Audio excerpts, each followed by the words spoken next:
And welcome class 7। आ चुके हैं मोटे पार्ट 3 पे, composition of the atmosphere, chapter 3 of geography. हम लोगों ने लास्ट चैप्टर में क्या डिस्कस किया था? हमने डिस्कस किया था कि जस्ट सपोज कि यहाँ पे हमारी अर्थ है और यहाँ से स्टार्ट होते हैं हमारे एटमॉस्फेयर के जो पार्ट्स हैं, जो लेयर्स हैं। क्लियर? यहाँ पे सबसे नीचे हमने पढ़ा था tropo, then meso, then strato and the last is thermo और एंड द बिल्कुल लास्ट में है, आउटर में है एक्सोस्फीयर। तो हमने इन थ्री जो डाउन साइड की हैं इनको ऑलरेडी रीड कर लिया था, ट्रोपो, मेसो एंड स्ट्रैटो। आज हम स्टार्ट करेंगे थर्मोस्फीयर से और एक्सोस्फीयर को। क्लियर? तो इनके लिए सबसे पहले थर्मोस्फीयर, ये हमारी ट्रोपो, मेसो, स्ट्रैटो और मेसो के बाद क्या है? It is the fourth layer of atmosphere. ये एटमॉस्फेयर की फोर्थ लेयर है। क्लियर? Next,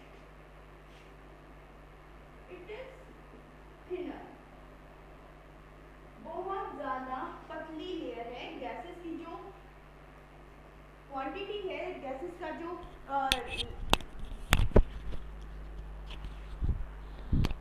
hello class 7। तो हम आज पढ़ रहे हैं थर्मोस्फेयर के बारे में।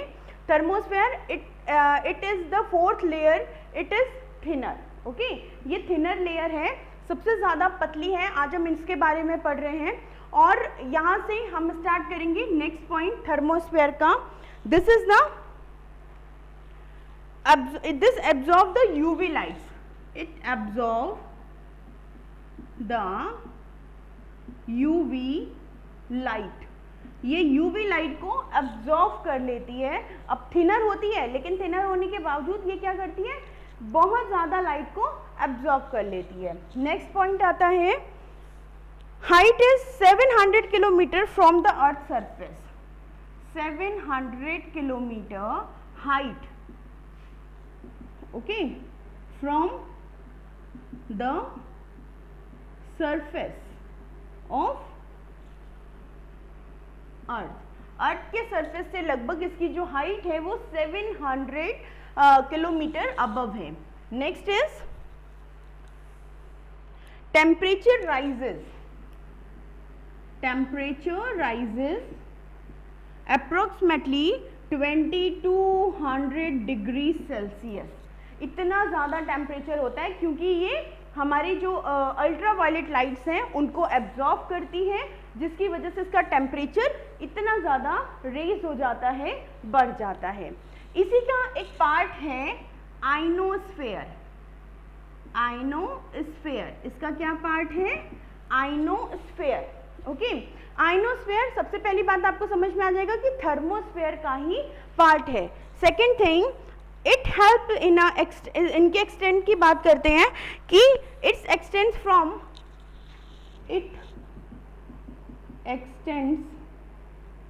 From 100 to 300 kilometre. ये लगभग 100 से 300 किलोमीटर की रेंज में फैला हुआ है। नेक्स्ट इज मेड ऑफ, ये किस चीज से बना है? मेड ऑफ इलेक्ट्रिकल पार्टिकल, ये इलेक्ट्रिकल पार्टिकल से बना हुआ है। और ये जो पार्टिकल्स है ना, इलेक्ट्रिक पार्टिकल्स, ये ही क्या करती हैं? Absorb the UV rays. और यही इलेक्ट्रिकल पार्टिकल्स जो हैं ये एब्जॉर्ब करती हैं यूवी रेज को। क्लियर? जिसकी और दूसरा है, इन्हीं पार्टिकल्स की वजह से, आइनोस्फेयर के पार्टिकल्स की वजह से ही जो कम्युनिकेशन है, कम्युनिकेशन डन, हम लोगों के बीच में जो वायरलेस कम्युनिकेशन होता है वो इसी लेयर की वजह से होता है, आइनोस्फेयर की वजह से। आइनोस्फेयर क्या करता है? छोटे छोटे इलेक्ट्रॉनिक पार्टिकल्स हमारे आसपास मौजूद हैं, हमें दिखते नहीं हैं, लेकिन हमने ऐसी टेक्नोलॉजी एसेस कर ली, ऐसी टेक्नोलॉजी बना ली जिससे कि वो जो इलेक्ट्रिकल पार्टिकल्स हैं वो हमारी बातें, हमारी चीज़ें एक जगह से दूसरी जगह पहुंचा सकती हैं। क्लियर? तो ये क्या है, ये कम्युनिकेशन किसकी वजह से हम कर पाते हैं, wireless communication, Bluetooth, wifi, cell phone, mobile phone किसकी वजह से यूज़ कर पा रहे हैं, आइनोस्फेयर की वजह से। क्लियर? तो थर्मोस्फेयर में ये सारी चीज़ें होती हैं, थिनर होती है, यूवी लाइट्स को ऑब्जॉर्व करती है, सरफेस से लगभग 700 किलोमीटर की हाइट पे है, 2200 डिग्री सेल्सियस इसका टेम्परेचर है, और इनमें ये सारी चीज़ें भी इंक्लूड हैं। क्लियर? आ जाते हैं यहाँ, और नेक्स्ट होता है आइनो help the transmission the communication हो गया, radio waves are sent back. यहाँ पे एक और ऐड करते हैं, रेडियो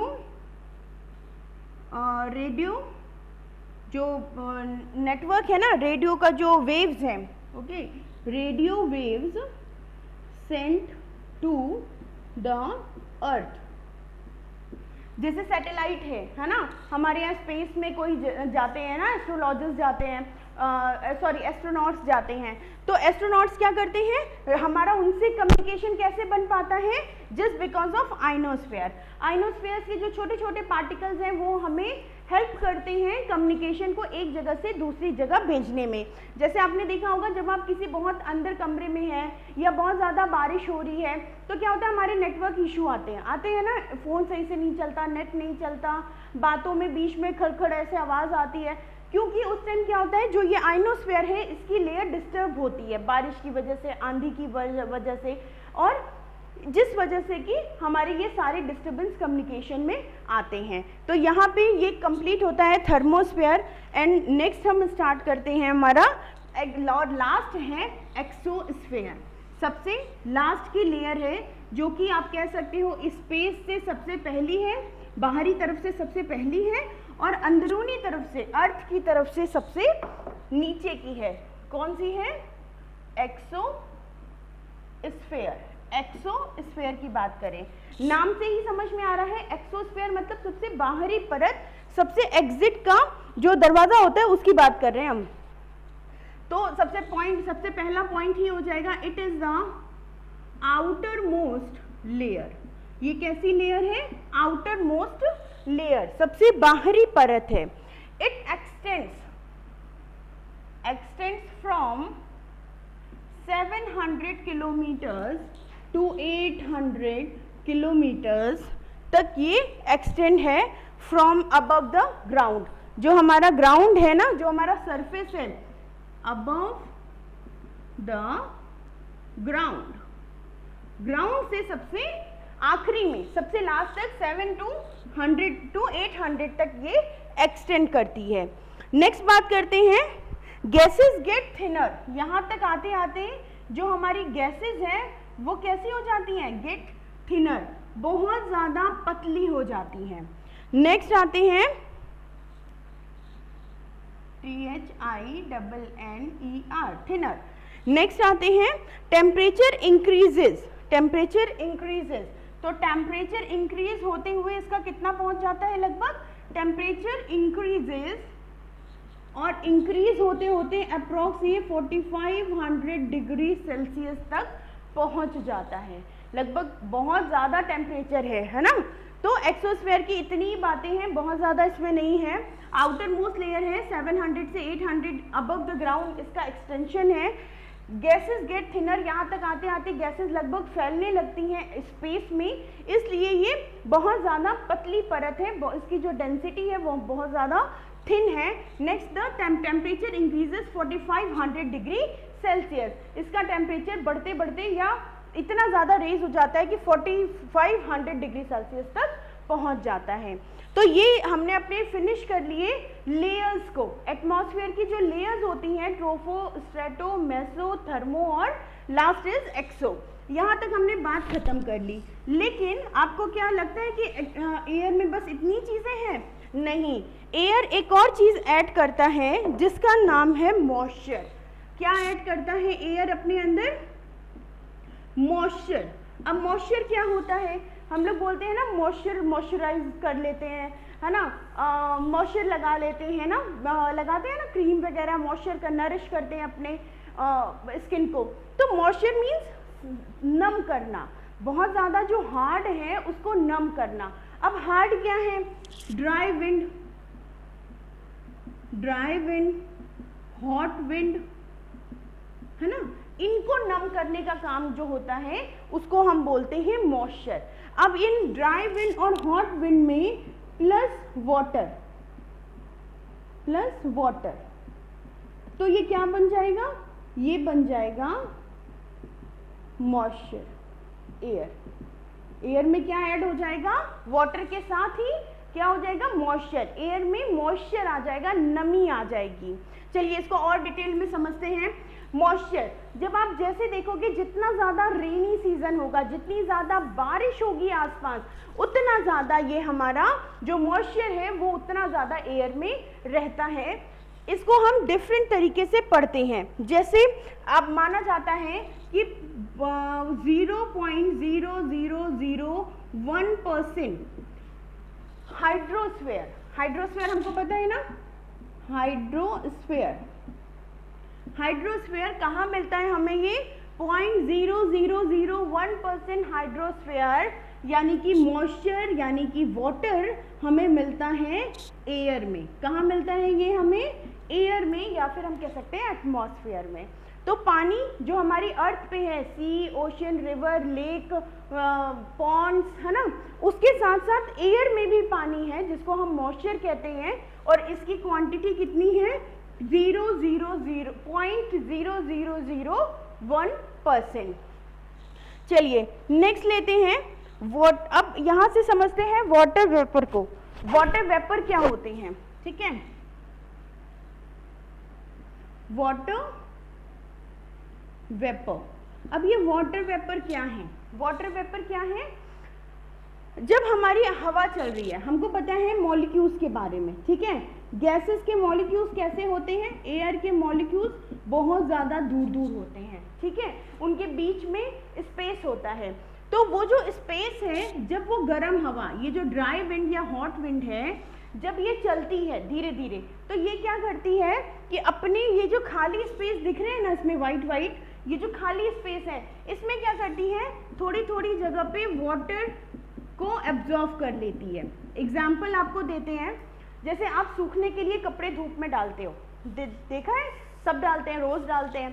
तो जब हम कोई चीज़ सूखने के लिए धूप में डालते हैं, उस टाइम क्या होता है, अगर गर्म हवा चल रही है, अब जितनी ज़्यादा गर्मी है, जितना ज़्यादा टेम्परेचर हाई है, स्पेशली मई जून के टाइम में, ठीक है, सबसे ज़्यादा टेम्परेचर हाई होता है, उस टाइम आप देखते हो कि आपने मॉर्निंग में 7 बजे कपड़े डाले हैं और वो 2 घंटे 3 घंटे में बिल्कुल ड्राई हो जाते हैं। क्यों, क्योंकि सन रेज तो हाई है ही, वो तो हमारे इक्वेटर पे हमारे पास आ ही रहा है, उसके साथ साथ गर्म हवा भी चल रही है। और गर्म हवा क्या करती है, जितनी बार वो उस ऑब्जेक्ट से होके गुजरती है, जैसे ये ऑब्जेक्ट से गर्म हवा बार बार होके गुजर रही है, तो उसके बीच में, उस हवा के बीच के मॉलिक्यूल्स में जितनी जगह खाली है, वो क्या करती है, उसमें वाटर एब्जॉर्ब करते हुए चलती है। आप छत पे ऐसे पानी गिरा दो, बालकनी में पानी ऐसे गिरा दो, क्या होता है, गर्मियों के टाइम में तुरंत सूख जाता है थोड़ी देर में, है ना, क्यों, क्योंकि जैसे ही वहां से हवा पास होती है, वो एयर क्या करती है, उसमें से वाटर वेपर्स को एब्जॉर्ब कर लेती है, ठीक है।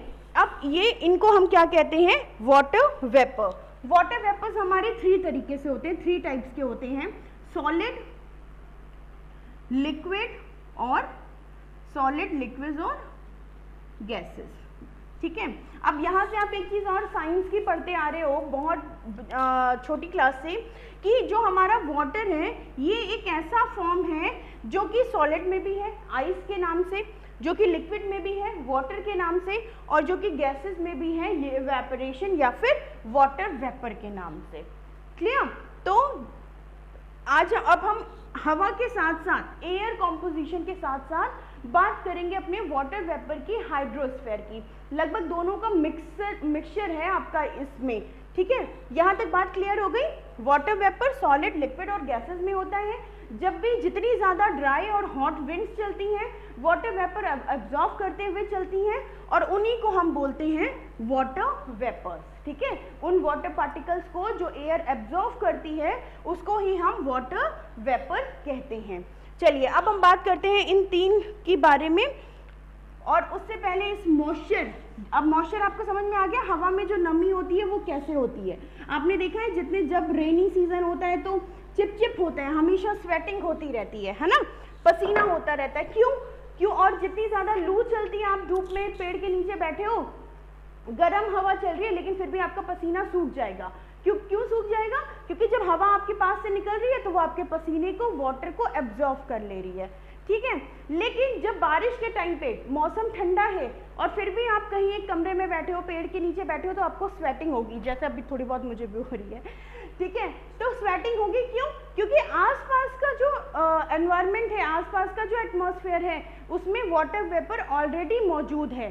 क्योंकि बारिश हो रही है तो वो रेन से क्या कर रहा है, एब्जॉर्ब कर ले रहा है अपने वाटर को। तो जब सपोज कि मेरे पास ये पेन है, ठीक है, इस पेन में मैं इंक डालूं, है ना, तो ये जब एम्प्टी रहेगा तब तो इसमें मैं इंक डालूंगी तो 5 ड्रॉप, 6 ड्रॉप, 7 ड्रॉप तो ये एब्जॉर्ब कर लेगा। लेकिन अब मैं इसमें पूरी वाटर डाल दूं तो क्या होगा, वो बाहर आने लगेगा। बात क्लियर हो गई?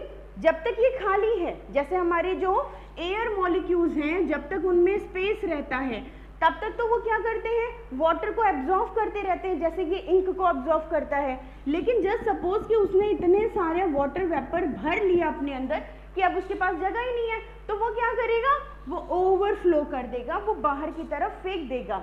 और इसी प्रोसेस को अब हम समझेंगे कि वो बाहर की जब तरफ उनको फेंकता है तो इसको हम क्या कहते हैं। यहाँ तक चीज़ें क्लियर हो गई? चलिए ये तो सारे बच्चों को पता है लेकिन फिर भी एक बार बता देती हूँ मैं। इवेपोरेशन क्या होता है? सेम जो चीज़ मैंने बताई कि जैसे सपोज हमने यहाँ पे पॉन्ड है, ठीक है, यहाँ पे रिवर है, ये हमारी रिवर है और यहाँ पर पानी भरा हुआ है, ठीक है। अब यहाँ से जितनी भी एयर क्रॉस होगी, जितनी दिन भर एयर चलती है, जितनी भी एयर यहाँ से क्रॉस होगी, ये क्या करेगी, रिवर से या फिर यहाँ से क्रॉस होगी पॉन्ड। जस्ट सपोज ये क्या है, पॉन्ड है, ये क्या है, रिवर है। तो जितनी भी एयर यहाँ से क्रॉस होगी तो वो क्या करेगी, अपने अंदर हॉट एयर क्या करेगी, पानी को, वाटर को एब्जॉर्ब करती जाएगी। क्लियर? इसी को हम क्या कहते हैं, इसी एब्जॉर्वेशन को हम कहते हैं इवेपोरेशन। आपकी बुक में बहुत अच्छी पिक्चर भी बनी है, ठीक है, इवेपोरेशन के लिए, कि जो भी पॉन्ड है या रिवर है, यहाँ पे ये जस्ट सपोज कि ये रिवर है, ठीक है, या पॉन्ड है, जो भी आप मान लो, और यहाँ से ये पानी ऊपर जा रहा है ना, किसके पास जा रहा है, हॉट एयर के थ्रू, सन की वजह से जा रहा है, ठीक है। तो ये क्या कहलाएगा, ये कहलाएगा इवेपोरेशन। क्लियर? पानी का अर्थ से ऊपर की तरफ उड़ना, धीरे धीरे इवेपोरेट होना, इसको हम इवेपोरेशन, इस प्रोसेस को हम इवेपोरेशन कहते हैं। चलिए नेक्स्ट पॉइंट आ जाता है हमारा ट्रांसपिरेशन।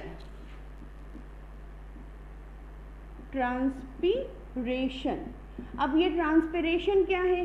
ट्रांसपिरेशन का एक वर्ड आया है ट्रांसफर से। ट्रांसपिरेशन का वर्ड कहाँ से आया है? ट्रांसफर से।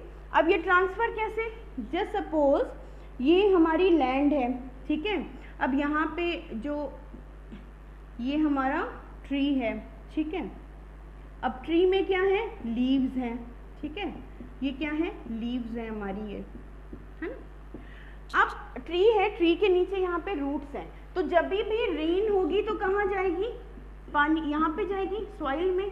रेन होता है, पानी बरसता है, तो कहाँ जाएगा, सॉइल में जाएगा, नीचे जाएगा। रेन नीचे गया, रूट्स हम सबने साइंस में पढ़ा है कि जो रूट ये ट्री होते हैं, इनके दो पार्ट होते हैं, रूट और शूट, ठीक है। तो रूट क्या करता है, रूट यहाँ से पानी ऊपर भेजता है शूट को, जिसमें कि स्टेम, ब्रांचेस, लीव्स, सबके पास पानी पहुँच जाता है, वाटर पहुँच जाता है। अब ये जो पत्तियाँ हैं, ये जो लीव्स हैं, हम लोगों ने इसमें पढ़ा है कि स्टोमेटा होता है, पढ़ा है कि जस्ट सपोज कि ये हमारी लीव है, ठीक है, इस लीव्स के ऊपर के सरफेस पे हमको ऐसे लाइंस दिखती हैं, और जब हम बहुत ज़्यादा पास से देखते हैं तो हमको इसमें छोटे छोटे छोटे छोटे होल्स दिखते हैं, जिसको कि हम कहते हैं स्टोमेटा। क्या बोलते हैं? स्टोमेटा। ओके, ये स्टोमेटा क्या करते हैं, खाना बनाने के लिए, फूड होती है, फूड फैक्ट्री बोलते हैं हम अपने प्लांट में लीव्स को क्या बोलते हैं, फूड फैक्ट्री या किचन ऑफ प्लांट बोलते हैं। वो क्या करते हैं, जब वो अपना प्रोसेस कर रहे होते हैं फोटोसिंथेसिस का, जब वो अपने पूरे प्लांट के लिए खाना बना रहे होते हैं, फूड प्रिपेयर कर रहे होते हैं, उस टाइम पे वो धीरे धीरे रिलीज करते हैं वाटर को। किसको रिलीज करते हैं, इन स्टोमेटा से वाटर को रिलीज करते हैं, ठीक है। और इसी वाटर रिलीजन को हमने नाम दिया है ट्रांसपिरेशन, क्योंकि वो वाटर जो रिलीज हो रहा है वो कहाँ जा रहा है, वो नीचे तो नहीं गिर रहा, वो कहाँ जा रहा है, वो इवेपोरेट होके वापस से हमारे जो क्लाउड्स हैं वो बन जाते हैं या ऊपर चला जाता है उड़ के। तो इसी वजह से इस प्रोसेस को, ये जो पौधों के द्वारा पत्तियों का जो लीव्स का जो प्रोसेस होता है, इसको हम बोलते हैं ट्रांसपिरेशन। क्या बोलते हैं, समझ में आ गया। इवेपोरेशन, जब पॉन्ड, रिवर या कहीं भी जहाँ पानी पड़ा हो सॉइल से, जब पानी धीरे धीरे उड़ जाता है, जैसे अभी बारिश के टाइम पे आप देखते हो ना, जगह जगह गड्ढे हो रखे हैं, वहाँ पे पानी भर जाता है ना, सड़क के किनारे पानी भर जाता है, उसको कोई हटाने तो नहीं आता। वो क्या होता है, धीरे धीरे जैसे जैसे सन रेज तेज होती हैं, वो पानी धीरे धीरे उड़ जाता है, हमको पता भी नहीं चलता। उसको हम इवेपोरेशन कहेंगे। और जो ये वाटर रिलीज करते हैं जो लीव्स, स्टोमेटा, इसको हम ट्रांसपिरेशन कहते हैं। क्लियर हो गई बात। चलिए नेक्स्ट आते हैं। तो यहाँ तक ये बात आपकी क्लियर हो गई है। अब नेक्स्ट आई थिंक इतना बहुत है आज के लिए। आपको क्या क्या प्रिपेयर करना है, क्या क्या लर्न करना है। आपको लर्न करना है ऑल द लेयर्स। अब तक लर्न हो चुके होंगे, आई नो आपका बहुत अच्छा रिस्पॉन्स रह रहा है क्लास 7 के बच्चों का मेरे पास। तो आपकी 5 लेयर्स कंप्लीट हो गई हैं, ट्रोपोस्फेयर, स्ट्रेटोस्फेयर, मेसोस्फेयर, थर्मोस्फेयर और ionosphere, and the last one is exosphere. इसके साथ ही आज हम लोगों ने क्या रीड किया था, आज हमने रीड किया क्या, इवेपोरेशन है ना, ट्रांसपिरेशन और वाटर वेपर्स क्या होते हैं। नेक्स्ट में हम इनको और कंटिन्यू करेंगे और पढ़ेंगे कि प्रेसिपिटेशन क्या होता है, और वाटर क्लाउड्स कैसे बनाते हैं और कैसे वापस उस पानी को नीचे आ जाता है। आपको एक चीज़ बताऊं, जो हमारी अर्थ है ना, अर्थ, ठीक है, ये हज़ारों साल पहले इसके पास जितना पानी था, हज़ारों साल पहले इसके पास जितना हाइड्रोस्फीयर था, आज भी इसके पास उतना ही हाइड्रोस्फीयर है, आज भी इसके पास उतना ही पानी है जितना आज से शायद 5000 ईयर्स अगो उतना था। क्यों था? क्योंकि जो ये एयर है ये क्या करती है, जो हमारी अर्थ है इसके पास ग्रेविटेशनल फोर्स है, ये क्या करती है, जैसे ही इवेपोरेट होता है पानी ऊपर बढ़ता है, तो जो ये हमारी लेयर्स हैं, अर्थ है ये, और अर्थ के बाहर जो एटमॉस्फेयर की ये जो लेयर्स हैं, ये इसको बाहर स्पेस में नहीं जाने देती हैं, ये अपने पास ही उसको होल्ड कर लेती हैं, और फिर ये क्लाउड बन के या कैसे भी अलग अलग रीज़न से ये वापस हमारी अर्थ पे आ जाता है। और इसी की वजह से आज 50,000 5,000 साल पहले भी जितना हाइड्रोस्फीयर हमारे पास था, उतना ही हाइड्रोस्फीयर, उतना ही पानी आज भी हमें यहाँ देखने को मिलता है। तो आई होप यहाँ तक की चीज़ें क्लियर हो गई हैं। मिलते हैं नेक्स्ट पार्ट में नेक्स्ट टॉपिक्स के साथ में, इन सारी चीज़ों को डायग्राम्स के साथ लर्न करेंगे, then it will be easy for you to learn. Okay, thanks for watching.